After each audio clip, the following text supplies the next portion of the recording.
Good morning, good afternoon, good evening, Fabulites. I have a question for you. What opens with old school images? And what closes with, what does it close with? Hold on one second. I told you I'd be your guardian angel. Did you guess? Walking Dead, Fear the Walking Dead, Season 3, Episode 3. If you did, you're correct. Thanks for clicking on the video. And if not, you can join me too or anyway. We're recapping and reviewing Fear the Walking Dead, Season 3, Episode 2, TEOTWAWKI. TEOTWAWKI.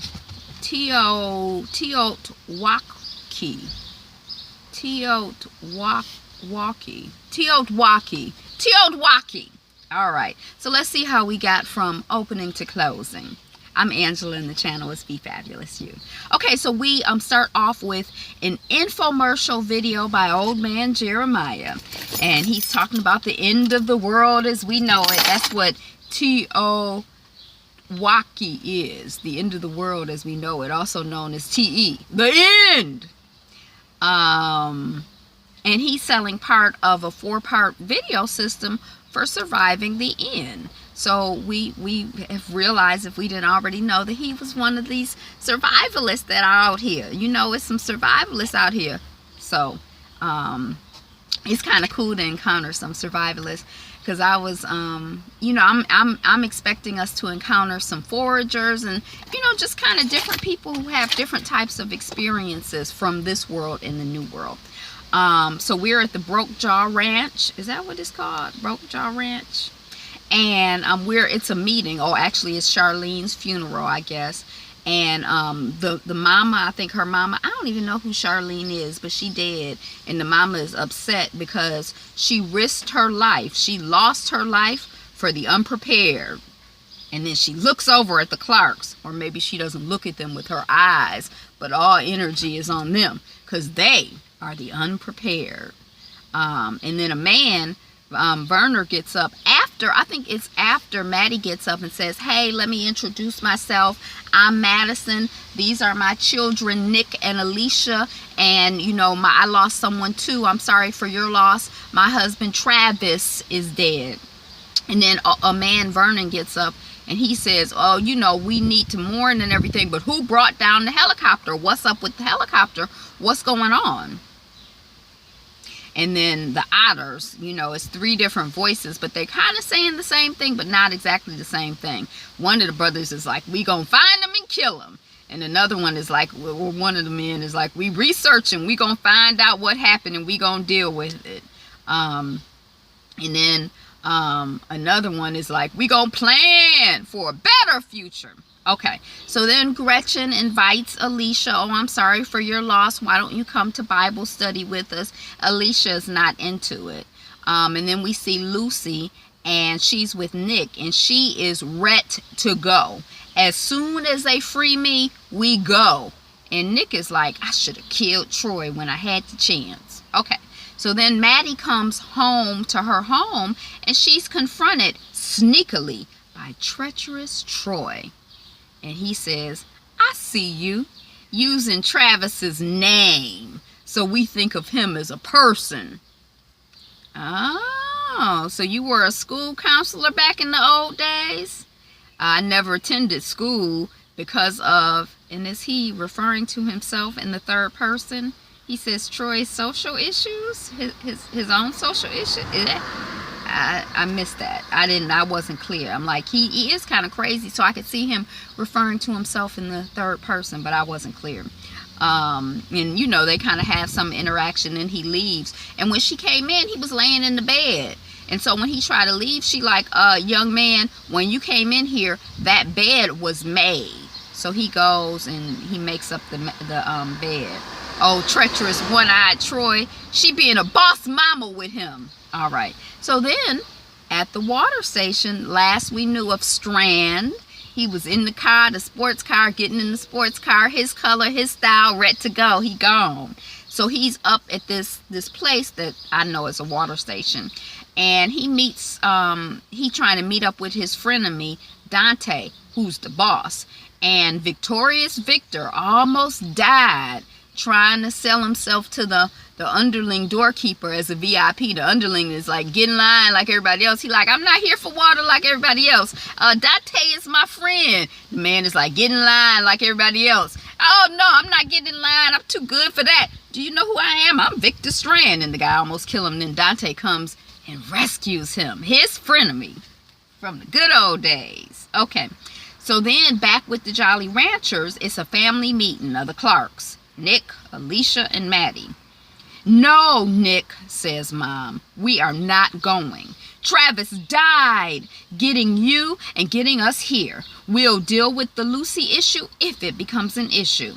And then we see Mama Maddie. She goes to the auto place and she tells old man Jeremiah and the brother Justice Jake that about the general community hostility, and also that treacherous Troy, little brother treacherous Troy, has broken into their place.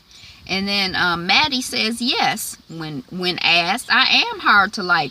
If you threaten my family, we'd have been dead if Justice Jake hadn't showed up. Troy murdered folks and called it science. Let's tell the Jolly Ranchers that and see how much they like Troy then. And then the old man Jeremiah is like, I won't let you drown without teaching you to swim. Jake, show her the lectures.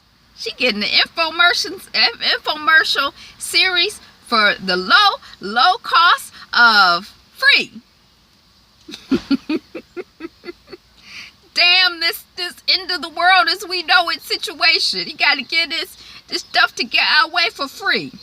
And then I think Maddie says, oh, thank you for saving Alicia. And Jake says, me and Alicia saved each other. Or maybe he says, Alicia saved me. But anyway, they saved each other. Okay. So we see Alicia and Nick. They're watching horses or some kind of horsey type situation. And Nick is like, you want to stay? Miss Alicia is like, it's all hell out there. Why not this hell? And Nick is like, what happened to you out there? Okay, then we see the brothers Otto, and they're across the fence, which represents that they're on different sides. Or are they? And Troy is like, the boar's back. It's after this cabbage. You want to help fix the fence? And Jake, Justice Jake, is like, you stay away from the Clark family. I'm one who still believes in you. We have to lead together. And Brother Troy, Brother Troy, treacherous Troy, is going to get that behind Jake. He not trying to lead with you. I don't believe it. I don't believe it for a minute. Because treacherous Troy was like, we going to lead together? And Jake is like, yes. Guys, it's a tree out here. Stuff falling off the tree all in the windows. But it is a little cooler than it was earlier. That's good. Okay, so then we see Alicia, and she's on her way to or at the Bible study with Gretchen and the Holy Roller Band. I don't remember what their band is called. They get to this underground bunker. They're like, you can go first. I'm like, oh my gosh, I don't know. But they go downstairs, and it's a party. The study materials are alcohol and bottles and cups and bongs. And the mockation of the Bible. And they have a mascot, Jeff. And he's a deadhead in a bird cage. Okay, so then we're watching behind the scenes. This is Mama Maddie. She's watching. She done pulled another video off the shelf, and it's kind of like a reality show. We see the making of we saw the video, the official produced video, and then the reality show pick up after the camera stopped rolling. And it's the Otto family drama. She's a drunk, Miss Tracy, wife number 2. He's an asshole, the Ottos. And we find out that Troy cared for his resentful mom as she died. Okay. Now, back at the water station, Dante and Victor are reminiscing and catching up, and it's all fun and games. Sorta. Okay, back at the Jolly Ranch, or Ranch Jolly, The teens are in the underground area. They're drinking and they're interviewing each other through the mascot head, Jake the Deadhead, in the birdcage. Alicia, they ask her about life before and life out there. And what bad stuff have you done out there? And Alicia asks them, who are the Ottos? And Gretchen is like, Troy and the militia, they do what we can. He protects us. And Alicia is like, sometimes you gotta handle your own shit. I killed a man and it felt easy. Back at the water station, Strand has been brought to the throwing of a man into the river of the walking dead. And Dante's men snatch and grab Victor. And Dante, you really thought we were friends? You wanted what was yours then and now. Miss Bella, relax yourself. You wanted what was not yours then and now. You after my water. Strand is like, everyone wants your water. And Dante is like, everyone is not as thirsty as you. Mr. Victor Strand. And Strand is like, don't kill me. You need me. I can help you sell off site. It's not safe to be selling here where your water is. And Dante is like, you a thief. Did Thomas die thinking that you loved him? You will feel the powerlessness of just like the people that you take from. And then victorious Victor is off the brink once again. Okay, so then it's dark. We see Nick watching an older couple, and they're snuggling and cuddling and hanging out on the porch, dancing, whatever they're doing. And then treacherous Troy drives up. A bunch of us are going hunting. Come, earn your keep. And then we see Maddie walking up to old man Jeremiah, and he says, your children are finding a place here. Nick is out hunting, Alicia's at Bible study, and all is well with the world. And then Maddie is like, you know, Nick was an addict. And Jeremiah is basically like, kids, can't live with them, can't live without them. And then Jeremiah brings Maddie to what he calls the pantry. And y'all, you saw that pantry? That was like a filled up warehouse, right? That was something. Okay, so then we see back at the hunting of the boar, we see Nick tackling Troy. Troy is like, treacherous Troy. The ground is soft. It'll be easy to build my grave. Oh, you want to know how long it'll take for me to turn? Because Nick is trying to threaten old treacherous Troy. Treacherous Troy ain't scared worth a damn. He like, it'll take about 87 minutes to turn. Hey, my notebook is in my pocket. Go ahead and document that. I've been doing some important scientific work and we want to keep this going. And then Nick has the gun and he shoots. But he just shoots by Troy. He don't shoot and kill Troy.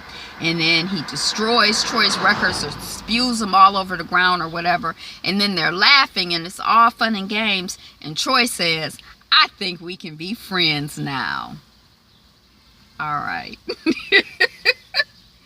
And then we see Maddie, she visiting Lucy. Y'all, this is still the same night, I believe. And Maddie is like, you should be sleeping. Travis was better than me. He saved us.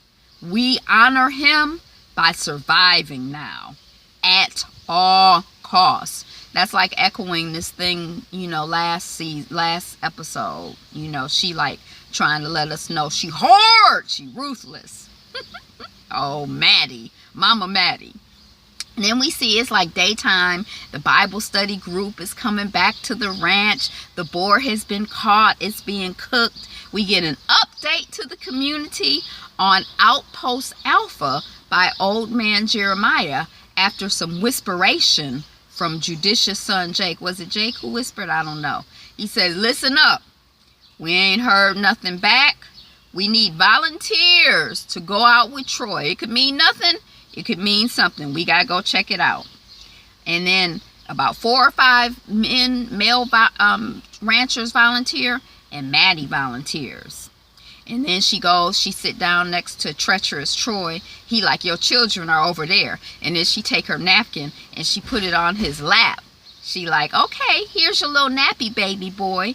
I know where my babies are. I know where my children are. One-eyed treacherous Troy. Put this nappy on your lap.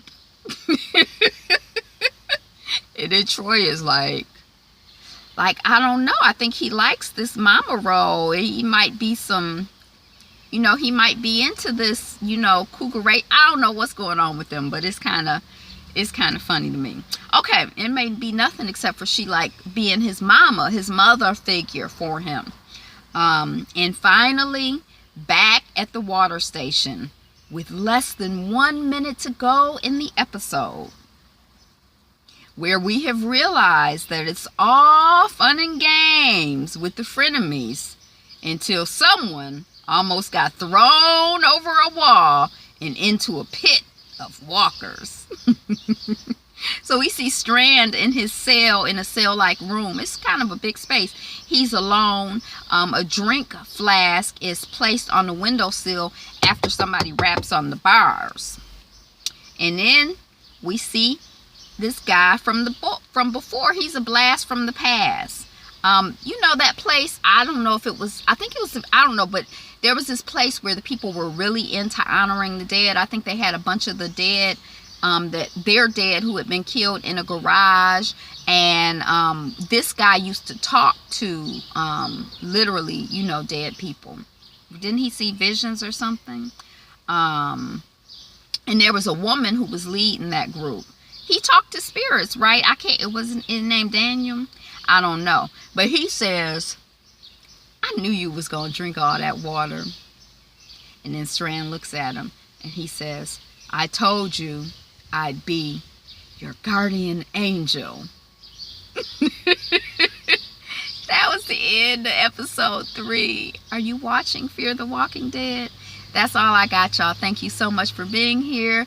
Thanks for watching, listening, sharing, clicking, thumbs upping. What else can you do?